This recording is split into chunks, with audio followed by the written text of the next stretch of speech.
മാമോദീസയ്ക്ക് മുമ്പ് കുട്ടി മരണപ്പെടുന്ന ഒരു സ്റ്റേജ് അല്ലെങ്കിൽ ഒരു അത്യസന്ന നിലയാണെങ്കിൽ വീട്ടുമാമോദീസ മുക്കുക എന്നുള്ളത് എന്നെ പഠിപ്പിച്ചു ഞാൻ അറിഞ്ഞിട്ടുണ്ട്. അതൊരു വിശ്വാസപ്രകാരം ഞങ്ങൾ അച്ഛനെ കൊണ്ടുവന്ന് ഉടൻ തന്നെ ഹോസ്പിറ്റലിലെ ICUയിൽ വെച്ച് വീട്ടുമാമോദീസ നൽകി. രണ്ടുപേരും ഒരു ഭിന്നശേഷി വിഭാഗത്തിൽപ്പെട്ട മക്കളാണ്.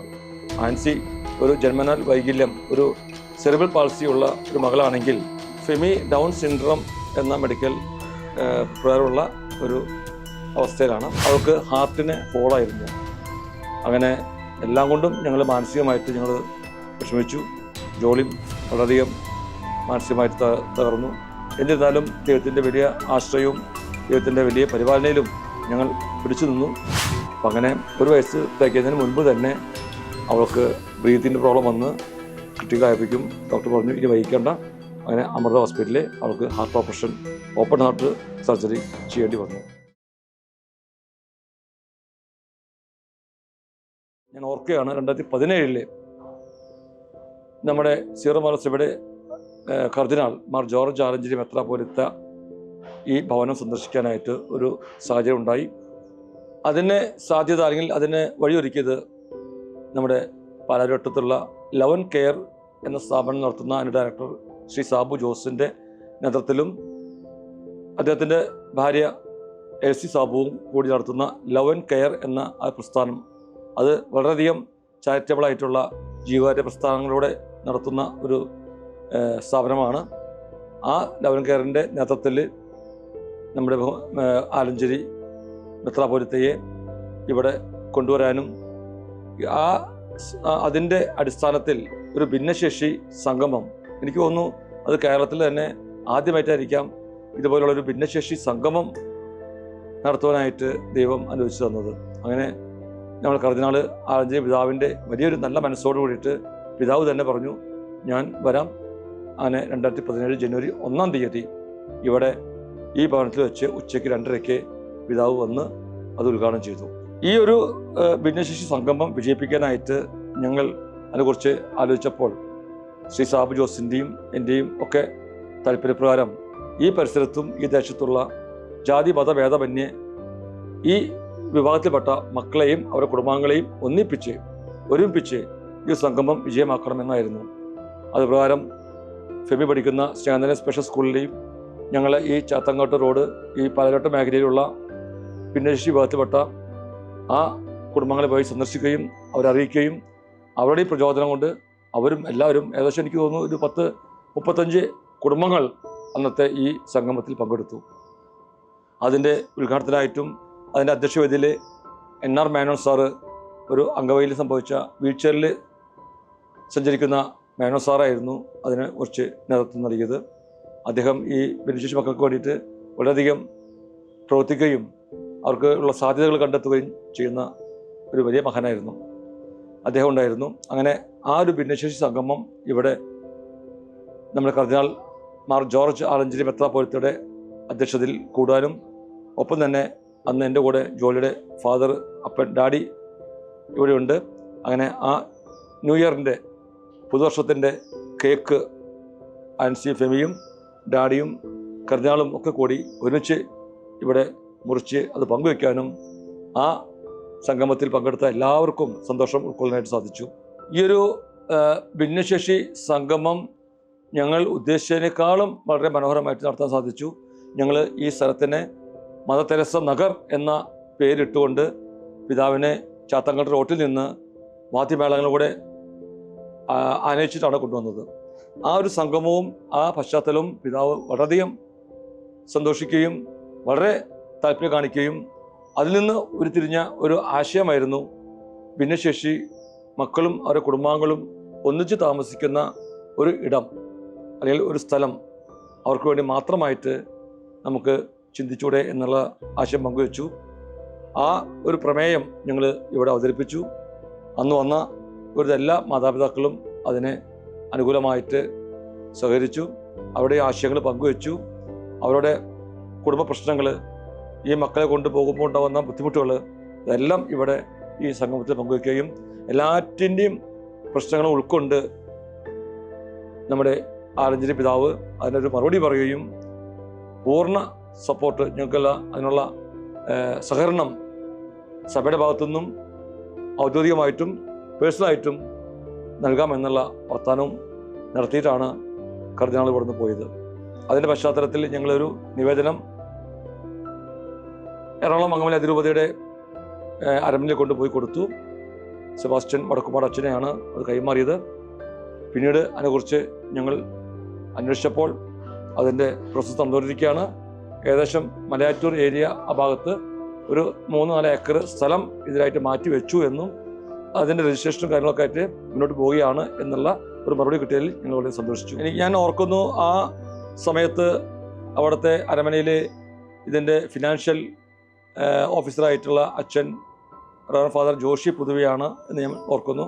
അങ്ങനെ അച്ഛൻ്റെയും ഈ സെബാസ്റ്റ്യൻ വടക്കുപാട് അച്ഛൻ്റെയും ഒക്കെ സാന്നിധ്യത്തിലും അവരുടെ വലിയ താല്പര്യത്തിലാണ് മലയാറ്റൂർ ഇങ്ങനൊരു സ്ഥലം നമുക്ക് ഭിന്നശേഷി സംഘം അല്ലെങ്കിൽ ഭിന്നശേഷി കുടുംബ കൂട്ടായ്മയ്ക്ക് വേണ്ടിയിട്ട് അവർ കണ്ടെത്തിയത്. പിന്നീട് ചില സാങ്കേതിക പ്രശ്നങ്ങൾ കൊണ്ടും എന്തൊക്കെയോ പ്രശ്നങ്ങൾ കൊണ്ട് അത് ആ ഒരു പ്രോജക്റ്റ് മുന്നോട്ട് പോകാൻ സാധിച്ചില്ല.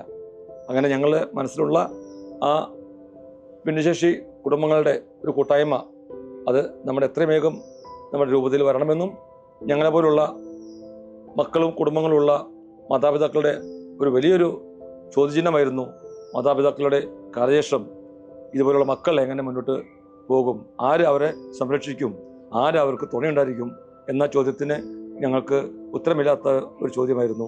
അതിനുള്ള ഒരു ഉത്തരമായിട്ടാണ് ഇവിടെ ഇപ്പോൾ ഇതിൻ്റെ ഈ ഞങ്ങൾ ഡ്രീം പ്രോജക്റ്റ് കാഞ്ഞിരപ്പള്ളി രൂപതയിലെ പൊൻകുന്നമടുത്ത് ചെങ്കൽ എന്ന സ്ഥലത്ത് ഏഞ്ചൽസ് വില്ലേജ് എന്ന് പറയുന്ന ഒരു ഗ്രാമം കാഞ്ഞിരപ്പള്ളി രൂപത അധ്യക്ഷൻ്റെ അന്ന് അധ്യക്ഷൻ മാത്യു അറക്കൽ പിതാവായിരുന്നു.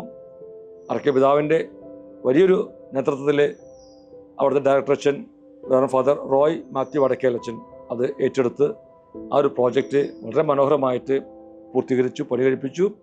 ഞങ്ങൾക്ക് ഇന്ന് അവിടെ താമസിക്കാനായിട്ടുള്ള ഒരു അവസരം കിട്ടുകയും ചെയ്തു. അങ്ങനെ ഈ ഭിന്നശേഷി ഒരു കൂട്ടായ്മ അതായിരുന്നു ഞങ്ങളുടെ ഒരു സ്വപ്നം, അല്ലെങ്കിൽ ഞങ്ങളുടെ ഒരു ജീവിത അഭിലാഷം.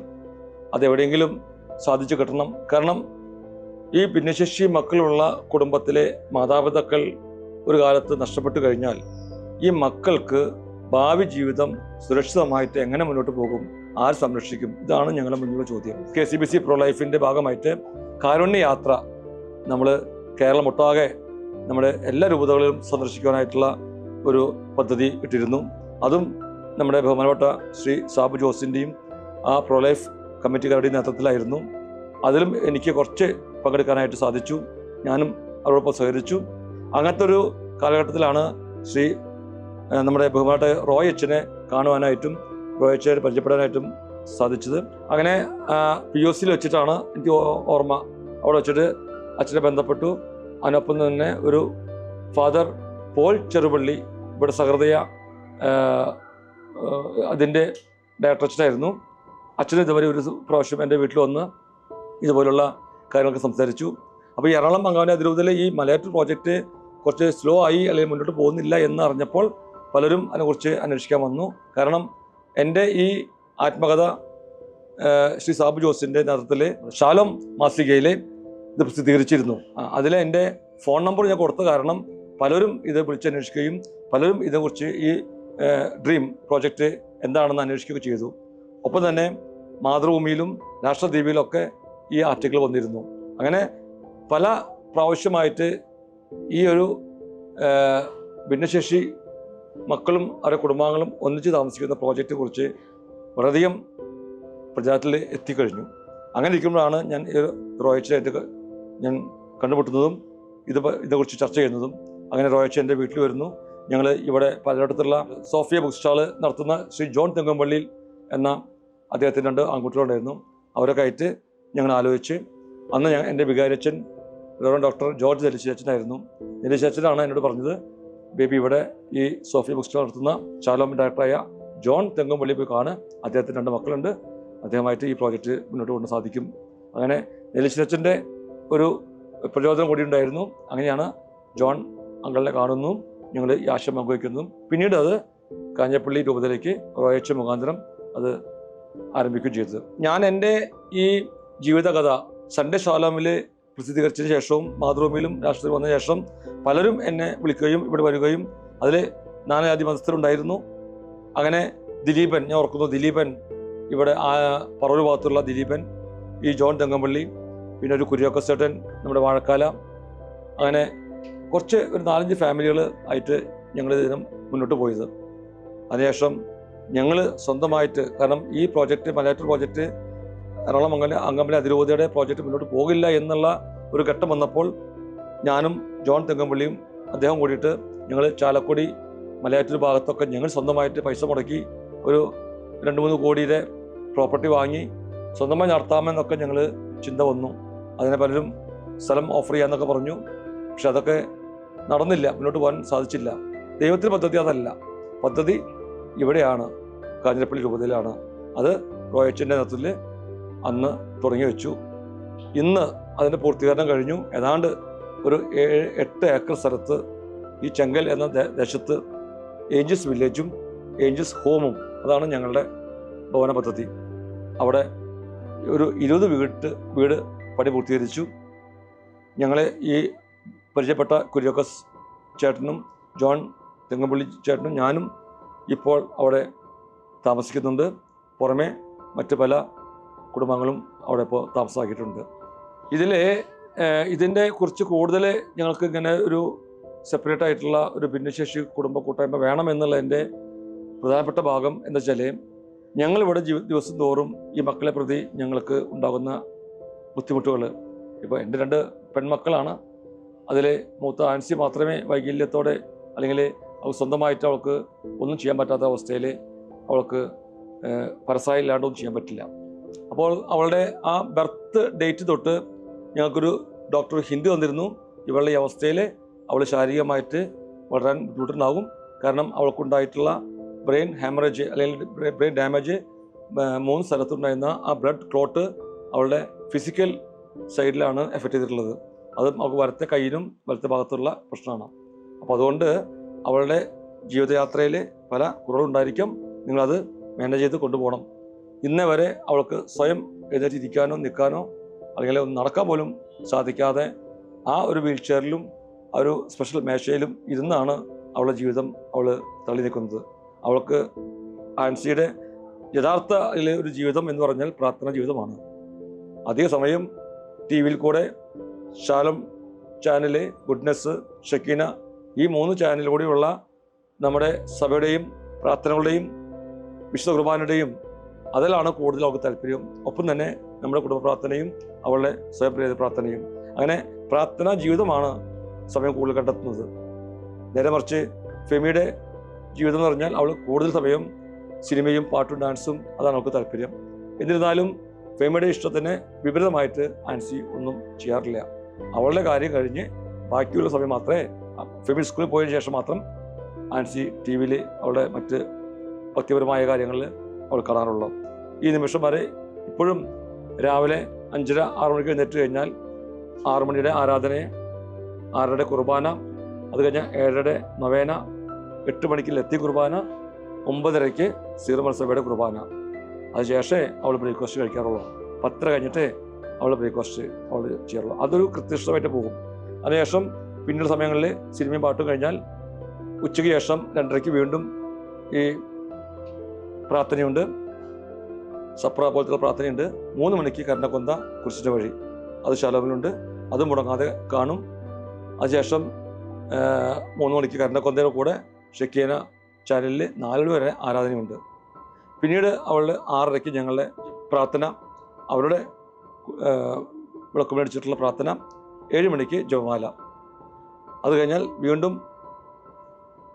ഞായറാഴ്ചകളിലെ 8:30 നമുക്ക് അട്ടപ്പാടി അവരുടെ ഒരു ധ്യാനം പ്രാർത്ഥന ഉണ്ടാകാറുണ്ട്. കഴിഞ്ഞ് 10 മണിക്ക് ആരാധന.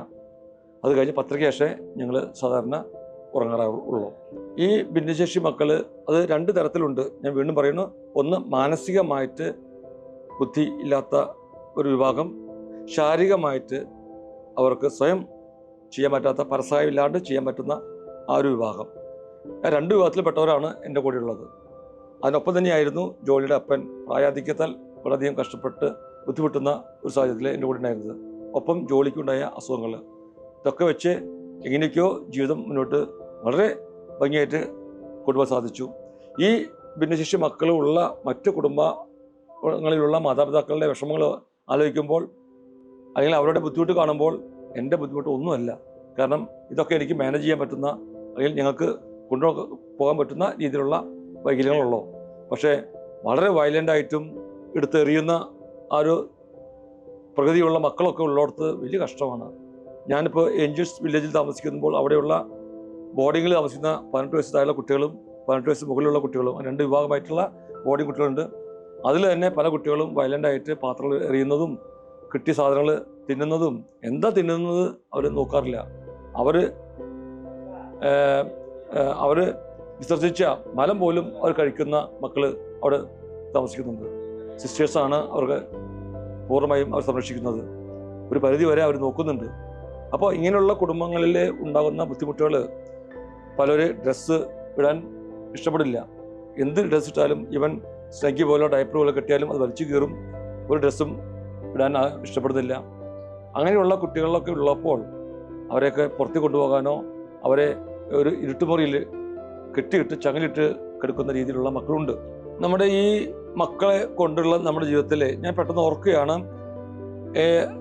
ആദ്യത്തെ ജനനം ആൻസി ഉണ്ടായപ്പോൾ എനിക്ക് സമൂഹത്തിൽ നിന്നുണ്ടായ പ്രതികരണങ്ങൾ. എൻ്റെ കുടുംബാംഗങ്ങൾ തന്നെ പറഞ്ഞിട്ടുണ്ട്, എന്തിന് ഈ മോളെ ഇനി നമുക്ക് അവളെ ഇല്ലായ്മ ചെയ്യാൻ പറ്റില്ലേ, ഇത് നിനക്കൊരു ഭാരമാവില്ലേ. പക്ഷേ അങ്ങനെ കുറച്ച് കുടുംബാംഗങ്ങളിൽ നിന്ന് കിട്ടുമ്പോൾ അത് മാനസികമായിട്ട് നമുക്ക് വലിയ വിഷമമുണ്ടാക്കി. പക്ഷേ ഞങ്ങൾ അതിനുവേണ്ടി തയ്യാറെടുത്ത് ശക്തമായ രീതിയിൽ മുന്നോട്ട് പോകാൻ തീരുമാനിച്ചപ്പോൾ ദൈവം അതെല്ലാം നന്മയ്ക്ക് മാറ്റി. അപ്പോൾ ഇത് നമ്മൾ അറിഞ്ഞുകൊണ്ട് ഇവർക്ക് കൊടുക്കുന്ന വാത്സല്യം, സ്നേഹവും ശുശ്രൂഷയും അത് എത്രമാത്രം അവർക്ക് കൊടുക്കാൻ പറ്റുന്നു അത്രമാത്രം അവരുടെ കയ്യിൽ നിന്ന് ഒരു പരിധി വരെ നമുക്ക് അവരുടെ വാത്സല്യവും സ്നേഹവും നമുക്ക് അനുഭവിക്കാൻ പറ്റുന്നുണ്ട്. ഇപ്പോൾ എൻ്റെ 2 മക്കളെ പറ്റി പറയുകയാണെങ്കിൽ അവരുടെ ജീവിതത്തിൽ അവരുടെ കുറവുണ്ടെങ്കിലും അവരുടെ മറ്റുള്ള പ്രവൃത്തികളിൽ ആ ഒരു കുറവ് അവർ കാണിക്കാതെ വളരെ സ്നേഹത്തോടെ ഒരു കുടുംബമായിട്ട് സാധാരണ മക്കളുള്ള മാതിരിയാണ് ഞങ്ങൾ ജീവിച്ചു പോകുന്നത്. ഒരുമിച്ച് ഭക്ഷണം കഴിക്കുക, ഒരുമിച്ച് പ്രാർത്ഥിക്കുക, ഒരുമിച്ച് യാത്ര ചെയ്യുക, പള്ളിയിൽ പോകുന്നുണ്ടെങ്കിലും അവരെ കൊണ്ടുപോവുക. അപ്പം അങ്ങനെ ഒരു വേറിട്ട് അവരെ ഒറ്റയ്ക്ക് നിർത്തി കൊണ്ടുപോകാനായിട്ടുള്ള ഒരു അവസരം ഉണ്ടാക്കിയിട്ടില്ല. അപ്പം അങ്ങനെ നമ്മുടെ ഈ ജീവിതം മുന്നോട്ട് പോകുന്ന സമയത്ത് ഞാൻ നേരത്തെ പറഞ്ഞു, നമ്മുടെ കാഞ്ഞിരപ്പള്ളി രൂപതയിലെ ഏഞ്ചൽസ് വില്ലേജ് അവിടെ അതിൻ്റെ പണി പൂർത്തീകരിക്കുന്നൊപ്പം തന്നെ റോയച്ചൻ ഞങ്ങളെ കാണുകയും വിളിക്കുകയും മീറ്റിംഗ് കൂടുകയും അതിൻ്റെ ഓരോ ഡെവലപ്മെൻറ്റും ഞങ്ങൾ പറയുകയും അതനുസരിച്ചിട്ട് അവിടെ ഒരു വീട് വാങ്ങാനും ഒപ്പം തന്നെ ഇവരെയും കൂട്ടി അവിടെ താമസിക്കാനായിട്ടും ഒരു അവസരം കിട്ടി.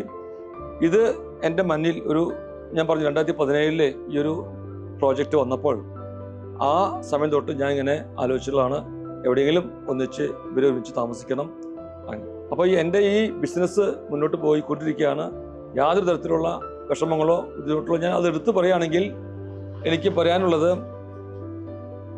ഈ 5-8 വർഷത്തിനുള്ളിൽ ഏതെങ്കിലും തരത്തിലുള്ള ബുദ്ധിമുട്ടുകൾ ചിലപ്പോൾ ഗവൺമെൻറ് തലത്തിൽ നിന്ന് സെയിൽ ടാക്സിൻ്റെയോ അല്ലെങ്കിൽ ഇൻകം ടാക്സിൻ്റെയോ അതല്ലെങ്കിൽ ഞങ്ങളുടെ തൊഴിലാളികൾ താഴെ വീണു, അപകടം പറ്റിയോ, മരണപ്പെട്ടോ, അല്ലെങ്കിൽ എന്തെങ്കിലും തരത്തിലുള്ള ഒരു തരത്തിലുള്ള വിഷമങ്ങളും ഈ 9 കൊല്ലമായിട്ട് ഉണ്ടായിട്ടില്ല എന്നുള്ളത് ദൈവത്തിൻ്റെ വലിയൊരു പരിഭാവന തന്നെയാണെന്ന് ഞാൻ ഇതിനാൽ അറിയിക്കുകയാണ്. കാരണം ദൈവം അത്രമാത്രം ഞങ്ങളെ സംരക്ഷിക്കുകയും ഞങ്ങൾക്ക് പരിപാലിക്കുകയും ഞങ്ങളെ വേണ്ട വിധത്തിൽ മുന്നോട്ട് നയിക്കുകയും ചെയ്യുന്നുണ്ട്.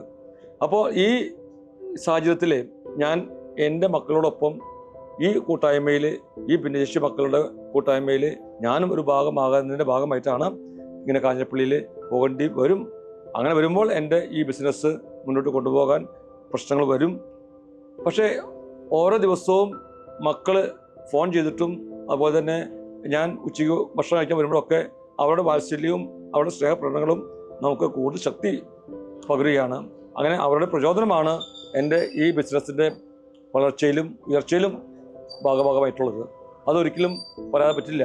കാരണം എനിക്ക് അത്രമാത്രം ഒരു കഴിവില്ല ഒരു ബിസിനസ് കൊണ്ടുപോകാനായിട്ട്. പക്ഷേ ഇന്ന് 6-7 കോടി ടേൺ ഓവറിലേക്ക് എത്തി നിൽക്കുന്ന എൻ്റെ കമ്പനി, 100-110 എംപ്ലോയീസ് ആയിട്ടുള്ള കമ്പനി ഇന്ന് 3 പാർട്ട്നേഴ്സിലേക്ക് എത്തിയിരിക്കുകയാണ്. എൻ്റെ കാരണം ഞാൻ നേരത്തെ പറഞ്ഞു, ആദ്യത്തെ മേനോനും ഞാനും 2 പേരുണ്ടായ സമയത്ത് എനിക്ക് ഈ ഒരു കൂട്ടായ്മയുടെ ഭാഗമായിട്ട് ഇവിടെ നിന്ന് അകന്നു പോകേണ്ടി വരും. അങ്ങനെ വരുമ്പോൾ ഈ ബിസിനസ് കൊണ്ടുപോകാൻ പറ്റിയ ഒരു സാഹചര്യമല്ല ഒറ്റയ്ക്ക്. അങ്ങനെ വരുമ്പോൾ ഞാൻ ആലോചിച്ചു, ഇത് കൊണ്ടുപോകാൻ പറ്റുന്ന ഒരു നല്ലൊരു പാർട്ട്ണറെ എനിക്ക് കണ്ടെത്തണം. അത് ദൈവം ഉള്ള അവസരം എനിക്ക് തരും, ദൈവം കാണിച്ചു തരും എന്നുള്ള പൂർണ്ണ ബോധ്യവും വിശ്വാസവും എനിക്കുണ്ടായിരുന്നു. പലരും എൻ്റെ ഫ്രണ്ട്സ് ചോദിച്ചു, ഞാൻ പൈസ ഇറക്കാം, എൻ്റെ പാർട്ട്ണറോട് പറ്റു. ഞാൻ പറ്റില്ല പറഞ്ഞു. കാരണം ഈ ബിസിനസ്സിൻ്റെ ബന്ധപ്പെട്ട ഇത് അറിയുന്ന ആൾക്കാർ വന്നെങ്കിലേ ഇത് കൊണ്ടുപോകാൻ സാധിക്കുകയുള്ളൂ. എന്തിനു പറയണു? ദൈവത്തിൻ്റെ ഇടപെടൽ. ഞാൻ വീണ്ടും പറയുകയാണ്, ദൈവം ശക്തമായ ഒരു പരിചരണം അല്ലെങ്കിൽ ഞങ്ങൾക്ക് വേണ്ട സപ്പോർട്ട് ഉണ്ടെന്നുള്ളതിൻ്റെ ഒരു തെളിവ് കൂടി പറഞ്ഞുതരാം. ഞാൻ അങ്ങനെ ഇരിക്കുമ്പോഴാണ് എൻ്റെ വോൾട്ടാസ് കമ്പനിയിലെ ഈ 20 കൊല്ലം ഞങ്ങൾ പ്രവർത്തിച്ച എൻ്റെ boss Shri Johnson MRV, Thrissur ഒല്ലൂരാണ് നാട്. എൻ്റെ ഡയറക്ടർ ബോസാണ്. പുള്ളി MD കഴിഞ്ഞാൽ ചീഫ് മാർക്കറ്റ് ഓഫീസറായിട്ട് പൂനെയിൽ വർക്ക് ചെയ്യുകയാണ്. പുള്ളിയുടെ എന്തൊരു സാഹചര്യത്തിൽ പുള്ളിക്ക് തുറന്നു പോകാൻ പറ്റാത്ത അവസ്ഥയിൽ രാജിവെച്ച് നാട്ടിൽ വരികയാണ്. ഏകദേശം ഒരു 50-52 വയസ്സ് പ്രായമുള്ളൂ. ഇത്രയും കഴിവുള്ള ഒരു മനുഷ്യൻ ഞങ്ങളെ വോൾട്ടാസ് കമ്പനിയിലെ ഈ ഫോർക്ലിഫ്റ്റ് ഡിവിഷൻ നല്ല നിലയിൽ കൊണ്ടുപോകാനായിട്ട് അത്യധികം ആത്മാർത്ഥതയോടെ വർക്ക് ചെയ്ത് കമ്പനി മുന്നോട്ട് നയിച്ച ആ വ്യക്തിയാണ് ശ്രീ ജോൺസൺ. അദ്ദേഹം ഒരു സുപ്രഭാതത്തിൽ എന്നെ വിളിച്ച് പറയാണ്, ബേബി, ഞാൻ നിങ്ങളുടെ കമ്പനിയിൽ വരാൻ ആഗ്രഹിക്കുന്നു. അതിനെങ്ങനെയാണ് നിങ്ങൾക്ക് തടസ്സമുണ്ടോ ഇല്ലേ ഒക്കെ ചോദിച്ച് അതിനായിട്ട് ബന്ധപ്പെട്ട് നമുക്ക് എന്തുകൊണ്ട് ചെയ്യാം എന്നൊക്കെ പറഞ്ഞു. ഞാൻ അത് കേട്ട പാതി എൻ്റെ മനസ്സിലുണ്ടായ സന്തോഷം. കാരണം ഞാൻ ആഗ്രഹിച്ച, എൻ്റെ മനസ്സിൽ കണക്കുകൂട്ടിയ, എൻ്റെ മനസ്സിൻ്റെ സങ്കല്പത്തിലൂടെ ഈ കമ്പനി കൊണ്ടു നയിക്കാൻ പറ്റുന്ന ഒരു വ്യക്തിയായിരുന്നു ശ്രീ ജോൺസൺ. അദ്ദേഹം ഞാൻ പറഞ്ഞ മാതിരി എൻ്റെ കമ്പനിക്ക് ഒരു പാർട്ട്ണറായിട്ട് വരാമെന്ന് അദ്ദേഹം ആവശ്യപ്പെടുമ്പോൾ ആ ദൈവത്തിൻ്റെ വലിയൊരു ഇടപെടലാണ് എന്ന് തിരിച്ചറിഞ്ഞ് അദ്ദേഹത്തെ ഞാൻ സ്വീകരിക്കുന്നു. ഈ തീരുമാനത്തിന് ഞാനും ആദ്യത്തും തയ്യാറായപ്പോൾ ഞങ്ങൾ തന്നെ പറഞ്ഞു, ശ്രീ ജോൺസനെ ഞങ്ങൾക്ക് മാനേജിംഗ് ഡയറക്ടറായിട്ട് ഈ കമ്പനിയുടെ ഉത്തരവാദിത്വം ഏൽപ്പിക്കാം. ഞങ്ങൾ രണ്ടുപേരും എക്സിക്യൂട്ടീവ് ഡയറക്ടേഴ്സായിട്ടും കമ്പനിയെ നേരിട്ട് നന്നായി കൊണ്ടുപോകാനായിട്ട് managing director post Shri Johnson നൽകിക്കൊണ്ടാണ് ഞങ്ങൾ ഈ കമ്പനി ഏൽപ്പിച്ചത്. ആ ഉത്തരവാദിത്വത്തോടെയാണ് ഇപ്പോഴും പോയിക്കൊണ്ടിരിക്കുന്നത്. ഇതിനിടയ്ക്ക് ഒരു ട്രെയിനിങ് ഇൻസ്റ്റിറ്റ്യൂട്ട്, കാരണം എൻ്റെ ജീവിതത്തിൽ ഈ വോൾട്ടാസിലായാലും ഹൈഡ്രോലിഫ്റ്റ് ഈ കമ്പനിയിലായാലും എൻ്റെ വലിയൊരു ഭാഗം ട്രെയിനിങ് വിഭാഗത്തിലായിരുന്നു. കാരണം ഇതായിട്ട് ബന്ധപ്പെട്ടുള്ള എംപ്ലോയീസിനെ ആ മേഖലയിൽ നല്ല രീതിയിൽ ഓപ്പറേഷൻ ഫോർക്ലിഫ്റ്റ് ആയാലും മറ്റ് ഏതെങ്കിലും അവരുടെ മെയിൻ്റനൻസിലായാലും അവരെന്നെ നല്ല രീതിയിൽ കൊണ്ടുപോരുക എന്നുള്ളത് എൻ്റെ ഒരു ദൗത്യം പോലെയാണ് ഞാൻ ഏറ്റെടുത്തത്. അതുകൊണ്ട് ഞാൻ എറണാകുളത്തുള്ള ഈ ജില്ലയിലുള്ള ഒരു മിക്ക കമ്പനികളിലും, ഉദാഹരണം പറഞ്ഞാൽ അപ്പോളോ ടയേഴ്സ്, കാർബോണ universe limited, Hindalco industries, ISRO, അതുപോലെ തന്നെ സെയിൻ ഗോബൈൻ, ഇങ്ങനെ പല കമ്പനികളിലും ട്രെയിനിങ് വിഭാഗത്തിലേക്ക് ഞാൻ പോവുകയും അവിടുത്തെ എംപ്ലോയീസിനെ ഫോർക്ലിഫ്റ്റ് ഓപ്പറേറ്റേഴ്സിൻ്റെ ട്രെയിനിങ് ഭാഗവും മെയിൻ്റനൻസിൻ്റെ ഒക്കെ ആയിട്ട് ഞാൻ ട്രെയിനിങ് കൊടുത്ത് വരുന്നുണ്ടായിരുന്നു.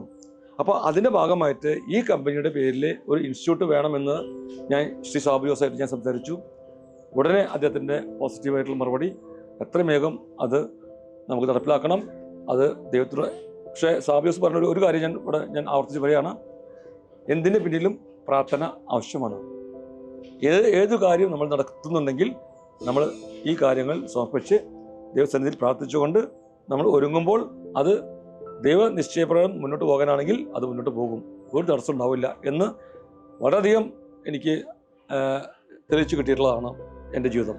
അപ്പോൾ അങ്ങനെ ഈ ട്രെയിനിങ് പറഞ്ഞെങ്കിലും അത് ആദ്യത്തെ പ്രാവശ്യമൊന്നും നടന്നില്ലെങ്കിലും പിന്നീട് ശ്രീ ജോൺസന്റെ വരവോട് കൂടിയിട്ട് അതിന് ആക്കം കൂട്ടുകയും ഞങ്ങൾ എറണാകുളത്ത് തുടങ്ങാനായിട്ടാണ് ആദ്യം ഉദ്ദേശിച്ചെങ്കിലും പിന്നീട് അതിൻ്റെ ചില സാമ്പത്തിക പ്രശ്നങ്ങളും അതിൻ്റെ വാടക ഇനത്തിലൊക്കെ വരുമ്പോൾ ഞങ്ങൾ സ്വന്തം സ്ഥലം ഞങ്ങൾക്ക് പാലക്കാട് കഞ്ചിക്കോട് ദൈവം സഹായിച്ച് 30 സെൻറ്റ് സ്ഥലം വാങ്ങാനും ആ സ്ഥലത്ത് സ്വന്തമായിട്ടുള്ള ബിസിനസ് ബിൽഡിംഗ് പണിയാനും അവിടെ സ്പെയർ പാർട്സിൻ്റെ ഗോഡൗണും സർവീസ് സെൻറ്ററും അതുപോലെ തന്നെ നല്ലൊരു ഓഫീസും ഒക്കെ ഞങ്ങൾക്ക് ഉണ്ടാക്കാൻ സാധിച്ചു.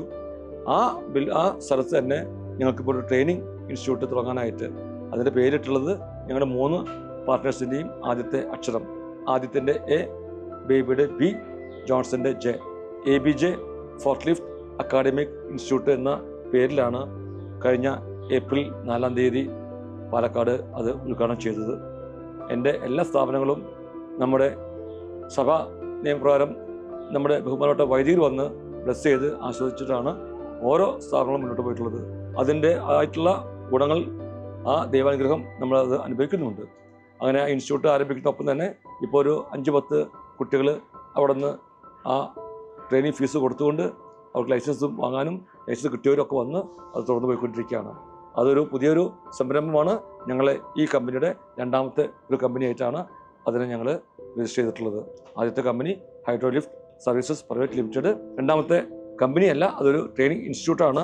എത്രത്തോളം നമുക്ക് ഈ ഫീൽഡിൽ നമ്മുടെ ബന്ധപ്പെട്ട മക്കൾക്ക് നൽകുവാനായിട്ട് സാധിക്കും, അതിൻ്റെ വെളിച്ചത്തിൽ ABJ അക്കാഡമിക് സെൻറ്ററും നമ്മൾ സ്ഥാപിച്ചു. അങ്ങനെ 2 സ്ഥാപനങ്ങളായിട്ടാണ് മുന്നോട്ട് പോയിക്കൊണ്ടിരിക്കുന്നത്. അങ്ങനെ നമ്മുടെ ഈ പുതിയ ഇൻസ്റ്റിറ്റ്യൂട്ട് ആരംഭിച്ചു കഴിഞ്ഞു. ഞാൻ ഇത് കാണുന്ന ഓരോ അംഗങ്ങളിലേക്കും ഞാൻ ആവശ്യപ്പെടുകയാണ്, അങ്ങനെ ഞാൻ അപേക്ഷിക്കുകയാണ്. നിങ്ങളുടെ ആരുടെയെങ്കിലും മക്കൾ, അത് സ്ത്രീകളായാലും പുരുഷന്മാരായാലും, ITI പഠിച്ചിട്ടുള്ളവരോ ഡിപ്ലോമ പഠിച്ചിട്ടുള്ളവരോ അതല്ലെങ്കിൽ SSLC കഴിഞ്ഞിട്ടുള്ളവരോ, ആർക്കെങ്കിലും ഫോർട്ട് ലിഫ്റ്റ് ആയിട്ട് ഈ മെറ്റീരിയൽ ഹാൻഡ്ലിംഗ് എക്യുപ്മെൻറ്റ്സ് ആയിട്ട് ഇന്ന് ലോജിസ്റ്റിക് കമ്പനികൾ ധാരാളം ഉണ്ടായിക്കൊണ്ടിരിക്കുകയാണ്. പ്രത്യേകിച്ച് എറണാകുളം, ബാംഗ്ലൂർ, ഇടനാഴി വരാൻ പോവുകയാണ്. റോഡിൻ്റെ സൈഡിലൊക്കെ നമ്മുടെ ഗോഡൗണുകളും ലോജിസ്റ്റുകളും അങ്ങനെയൊക്കെ വരാൻ പോകുന്നുണ്ട്. അപ്പോൾ കൂടുതൽ ജോലി സാധ്യതയുള്ള ഒരു മേഖലയാണ്. ആർക്കെങ്കിലും ഇതുപോലുള്ള ഓപ്പറേഷൻ ഫോർട്ട് ലിഫ്റ്റിൻ്റെ മെയിൻ്റനൻസ്, ഫോർട്ട് ലിഫ്റ്റ് ഓപ്പറേഷൻ അവർക്ക് വിത്ത് ലൈസൻസ് എടുത്തു കൊടുക്കാനായിട്ട് സാധിക്കും. മാത്രമല്ല പെൺകുട്ടികൾ, ഇപ്പോൾ ഓൾറെഡി എൻ്റെ പാലക്കാട് സെൻറ്റ് ഗോപൻ കമ്പനിയിൽ 4 പെൺകുട്ടികൾ സ്റ്റാഫ് ഫോർട്ട് ലിഫ്റ്റ് ഓപ്പറേറ്ററായിട്ട് ലൈസൻസ് എടുത്ത് ഓടിക്കുന്നുണ്ട്. വളരെ അപൂർവങ്ങളാണ് നമ്മൾ കാണുന്നത്. ഇന്ന് നാട്ടിലെ ഓട്ടോറിക്ഷയും കാറൊക്കെ ഓടിക്കുന്നുണ്ടെങ്കിലും ഫോർട്ട് ലിഫ്റ്റ് പോലുള്ള മെറ്റീരിയൽ ഹാൻഡ്ലിംഗ് എക്യുപ്മെൻറ്റ്സുകൾ സ്ത്രീകൾ ഓടിക്കുക എന്ന് പറയുന്നത് അത് വളരെ അപൂർവമാണ്. 4 പെൺകുട്ടികൾ ഇന്ന് എൻ്റെ എംപ്ലോയീസായിട്ട് അവിടെ വർക്ക് ചെയ്യുന്നുണ്ട്. അപ്പോൾ സ്ത്രീകൾക്കും ഇത് ജോലി സാധ്യതയുണ്ട്. അവർക്ക് ഈ ട്രെയിനിങ് ഫീസിൽ 10% ഇളവുണ്ട്. അതുപോലെ തന്നെ പാവപ്പെട്ട കുട്ടികളുണ്ടെങ്കിൽ അവർക്ക് പൂർണ്ണമായും നമുക്ക് അത് ഫീസ് ഇളവ് കൊടുക്കാം. അതൊക്കെ നമുക്ക് ഈ ജീവകാരുണ്യ പ്രവർത്തനത്തിന്റെ ഭാഗമായിട്ട് നമുക്ക് ചെയ്യാവുന്നതാണ്. ആർക്കെങ്കിലൊക്കെ ഇതായിട്ട് ബന്ധപ്പെട്ട് പഠിക്കാൻ ഈ ട്രെയിനിങ്, അത് ഒരു ആഴ്ചത്തെ കോഴ്സ് ഉണ്ട്, അതിന് 5000 രൂപയാണ് ചാർജ് ചെയ്യുന്നത്. അത് കഴിഞ്ഞാൽ ലൈസൻസിന് വേണമെങ്കിൽ ലൈസൻസിന് അഡീഷണൽ ഒരു 7000 നമ്മൾ വാങ്ങി ലൈസൻസ് വാങ്ങി തരും. ഒരു മാസത്തെ കോഴ്സിനാണെങ്കിൽ 30,000 30,000 രൂപയാണ് നമ്മൾ ചാർജ് ചെയ്യുന്നത്. അതിൽ മെയിൻ്റനൻസ് കംപ്ലീറ്റ് പറഞ്ഞു കൊടുത്ത് ഒരു മെക്കാനിക്കായിട്ട് ഒരു ഫോർട്ട് ലിഫ്റ്റ് റിപ്പയർ ചെയ്യാനുള്ള കണ്ടീഷനിലാക്കി കൊടുക്കും. നിങ്ങൾക്ക് അതിനുള്ള എല്ലാ സംവിധാനം അവിടെ ഉണ്ട്. ഒപ്പം ലൈസൻസ് എടുത്തു കൊടുക്കും.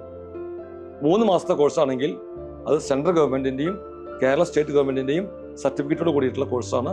ഒപ്പം ഞങ്ങളുടെ കമ്പനിയുടെ സർട്ടിഫിക്കറ്റും. അപ്പോൾ ഈ 3 മാസത്തെ കോഴ്സിനെ അപേക്ഷിക്കുന്നവർക്ക് അതിൻ്റെ ഫീസ് അവർ തീരുമാനിച്ചിട്ടുണ്ട്. ഒപ്പം തന്നെ നമ്മുടെ ഇപ്പോഴത്തെ സെൻട്രൽ ഗവൺമെൻറ്റിൻ്റെ സർട്ടിഫിക്കറ്റ് കിട്ടുമ്പോൾ നിങ്ങൾക്ക് കൂടുതൽ ഫോറിനിലേക്കും മറ്റ് കമ്പനികളിലേക്കും ജോലി സാധ്യത ഉള്ളതാണ്. എൻ്റെ ഈ കഴിഞ്ഞു പോയ ആ ജീവിത കാലഘട്ടത്തിലേക്ക് തിരിഞ്ഞു നോക്കുമ്പോൾ ഈ ഭിന്നശേഷി മക്കൾ 2 പേരും എനിക്ക് ഉണ്ടായപ്പോൾ, ആദ്യത്തെ മകളുണ്ടായപ്പോൾ എൻ്റെ അമ്മ ജീവിച്ചിരിപ്പിടായിരുന്നു. അന്ന് എൻ്റെ അമ്മ കരഞ്ഞുകൊണ്ട് പറഞ്ഞാണ്, ബേബി ഞാൻ 11 പ്രസവിച്ചു, ഒറ്റ മക്കൾ പോലും അംഗവൈകല്യം സംഭവിച്ചിട്ടില്ല, പക്ഷേ നിൻ്റെ മകള് ആദ്യം തന്നെ ഇതുപോലെ ആയില്ലേ, എന്താണ് എനിക്കറിയില്ല. അത് കഴിഞ്ഞു 2ാമത്തെ മകളുണ്ടായി. പിന്നീട് ഞാൻ അതിനെക്കുറിച്ച് ആലോചിച്ചപ്പോൾ എനിക്ക് കിട്ടിയൊരു ചിന്ത, ഇന്ന് നമ്മുടെ ലോകത്ത് സമൂഹത്തിൽ ധാരാളം അബോർഷനുകൾ നടന്നുകൊണ്ടിരിക്കുകയാണ്. വേണ്ടാത്തതിനും ആവശ്യത്തിനും എല്ലാത്തിനും ഒക്കെ അബോർഷൻ ധാരാളമായിട്ട് നമ്മുടെ സമൂഹത്തിൽ നടക്കുന്നുണ്ട്. എന്തുകൊണ്ട് സംഭവിച്ചു? ദൈവം ആണിനെയും അതുപോലെ പെണ്ണിനെയും സൃഷ്ടിച്ചിട്ടുണ്ടെങ്കിൽ അവർക്കൊരു കാലഘട്ടം കൊടുത്തിട്ടുണ്ട് ഒന്നിച്ച് ജീവിക്കാൻ. അതിന് ഉപരി അല്ലാത്ത തരത്തിലുള്ള ലൈംഗികബന്ധത്തിലുണ്ടാകുന്ന കുഞ്ഞുങ്ങളും അവർ തന്നെ ആവശ്യമില്ലാത്ത സമയത്തുണ്ടാകുന്ന കുഞ്ഞുങ്ങളും ഇതൊക്കെ അബോർഷനിലൂടെ നശിപ്പിക്കുന്ന ആ ഒരു പ്രവണത തെറ്റാണെന്ന് സമൂഹവും ലോകം നമ്മളെ പഠിപ്പിച്ചിട്ടുണ്ട്. പ്രത്യേകിച്ച് നമ്മുടെ ക്രിസ്ത്യ സഭകളും എല്ലാ സഭകളും. എന്നിട്ടും ഇത് അബോർഷൻ കൂടുന്നു. ഞാൻ അത് കുറിച്ച് ആലോചിച്ചപ്പോൾ എനിക്ക് കിട്ടിയ ചിന്ത, ഇതുപോലെ അനാവശ്യമായിട്ട് ചെയ്യുന്ന ഈ മാരകമായ ക്രൂരകൃത്യം, ആത്മഹത്യപരമായ ഈ വലിയൊരു തെറ്റ്, ഭ്രൂണഹത്യ, അബോർഷൻ, അതിലൂടെ ദൈവം വളരെയധികം വേദനിക്കും, ദൈവം വളരെയധികം സങ്കടപ്പെടുന്നുണ്ട്. അതിൻ്റെ ഒരു ഭാഗമായിട്ടാണ് ഞാൻ ഈ അംഗവൈകല്യത്തെ കാണുന്നത്. എൻ്റെ ജീവനായ മക്കളെ എൻ്റെ അനുവാദമില്ലാതെ കൊന്ന് എടുക്കിയപ്പോൾ, അവരെ കൊല ചെയ്യപ്പെട്ടപ്പോൾ അതിന് പകരമായിട്ട് അത്രയും മക്കളെ ഞാൻ വൈകല്യത്തോടെ നിങ്ങൾക്ക് തിരിച്ചു തരുന്നു. എന്തുകൊണ്ടാണ് ഇന്ന് സമൂഹത്തിൽ ഈ വൈകല്യമുള്ള ശാരീരിക മാനസികമായിട്ടുള്ള മക്കളുണ്ടാകുന്നത്? കമ്പയർ ചെയ്യുമ്പോൾ ഇന്ന് ധാരാളം എണ്ണം കൂടിക്കൊണ്ടിരിക്കുകയാണ്. അതനുസരിച്ചിട്ട് പ്രൊപ്പോഷനായിട്ട് അവിടെ നമ്മുടെ അബോർഷനും കൂടിക്കൊണ്ടിരിക്കുകയാണ്. എന്നെ കേൾക്കുന്ന സമൂഹമേ, ഒരിക്കലും നമ്മൾ അബോർഷനെ കുറിച്ച് ചിന്തിക്കരുത്. അത് മാരകമായ ഒരു തെറ്റാണ്, മാരകമായ പാപമാണ്, ജീവൻ അമൂല്യമാണ്, അത് ദൈവത്തിന് ദാനമാണ്. അത് നശിപ്പിക്കപ്പെടാനോ കൊല്ലാനോ ഉള്ളതല്ല. അതുകൊണ്ട് ജനിക്കാൻ അവകാശമുള്ള ആ കുഞ്ഞുങ്ങളെ ജനിക്കാൻ അവകാശത്തോടെ തന്നെ അവർക്ക് ജനിക്കാനുള്ളത് അവസരം. പ്രത്യേകിച്ച് എൻ്റെ ജീവിതത്തെക്കുറിച്ച് പറയുമ്പോൾ, ഈ 2 മക്കൾ ഉണ്ടായ ശേഷം ഏഞ്ചൽസ് വില്ലേജിൽ, ആ പേര് തന്നെ ഏഞ്ചൽസ് വില്ലേജ്, മാലാഖ കുട്ടികളുടെ ഗ്രാമം, ഇവർ മാലാഖ കുട്ടികളാണെന്നാണ് ഞങ്ങൾ മനസ്സിലാക്കിയിട്ടുള്ളത്, ഞങ്ങൾ പഠിപ്പിച്ചു തന്നിട്ടുള്ളത്. ആ മാലാഖ കുട്ടികൾക്ക് ജന്മം നൽകിയ മാതാപിതാക്കൾ അവരും വിശുദ്ധരാണെന്നാണ് മനസ്സിലാക്കിയത്. അപ്പോൾ വിശുദ്ധമായ ജീവിതത്തോടെ, വിശുദ്ധിയിലൂടെ നമ്മൾ ജീവിക്കുമ്പോൾ നമുക്ക് ദൈവത്തിൻ്റെ വലിയ കൃപ ഉണ്ടായിരിക്കും. ഈ വൈകല്യമുള്ള കുഞ്ഞുങ്ങളെ ഉണ്ടാകുന്ന വീട്ടിലെ വളരെയധികം പ്രതിസന്ധികളോടെ നമ്മൾ പോകേണ്ടി വരും. ദൈവം സഹനങ്ങളിലൂടെയാണ് നമ്മളെ മുന്നോട്ട് നയിക്കുന്നത്.